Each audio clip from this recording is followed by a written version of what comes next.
अति सुंदर दृश्य आज रविवार जाकि सकाळ समय दृश्य घुदेगिरी ठारू बाहरी बालीगुड़ा अभिमुखे यात्रा करवा पथ मझे बालीगुड़ा निकट निकट हेबा समय रे अति सुंदर दृश्य उत्तोलन करने को इच्छा है जहाँ आपण मैंने देखुंट यही सुंदर छवि राज्य राजपथ दे बालीगुड़ा अभिमुखे यात्रा करने समय दृश्य निज बाइक रे यात्रा करू करू बाइक द्वारा जाऊ जाऊ यही सुंदर छवि पाग मध्य कोहला रही यही पाग सुंदर पाग कोहला पाग सुंदर दृश्य चतुर्पार्श्व सबुज सबुज सुंदर दृश्य मध्य धीरे धीरे आम पहुँची गलु बालीगुड़ा अभिमुखे एवं यही स्थान बालीगुड़ा ठारू आउ दुईटी भिन्न जगह को जीवाई मैंने सुजोग पाइलु जो दुईटी भिन्न एक जगह जहाँ जंगल भितर रही मुख्य रास्ता ठारू 10 किलोमीटर भीतर को गले स्थान रे एपरी आपण माने सुंदर जगहटे पाइबे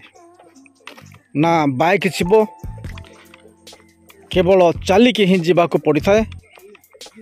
एवं शेष में पहुँचला बेलू सुंदर भावरे पहाड़ मझिरे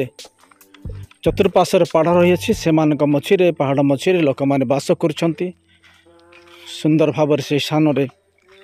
उपासना आराधना कर जीविका निर्वाह कर जीवन अतीत कर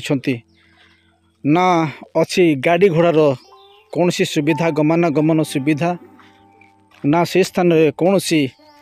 प्रकार जीवासवा सुविधा रही स्थान में शांतिर सहित सुंदर स्वास्थ्य जलवायु से माने प्राप्त ही स्थान में जीवन यापन करुछंती। ए सुंदर दृश्य कंधमाल जिलार जहाँकि बालीगुड़ा अंचल रे बालीगुड़ारू कुतमगढ़ जीवा निकटरे ता पूर्वर सेठू 4-5 किलोमीटर गला परे एपर दृश्य जहाँकि भितरे जंगल भितरे रही ग्राम गुड़िक जो ग्राम की अति सुंदर ग्राम गुड़िक जीवा आसवा करने निमंते कौन सी प्रकार सुविधा नहीं गमनागमन सुविधा नहीं रास्ता मध्य नहीं वर्षा दिन मानकर अति कदर्य से माने जीवा आसवा बहुत असुविधार सम्मुखीन होउछंती। ये सुंदर दृश्य आज माने परिभ्रमण करी बहुत खुशी अनुभव करियछु।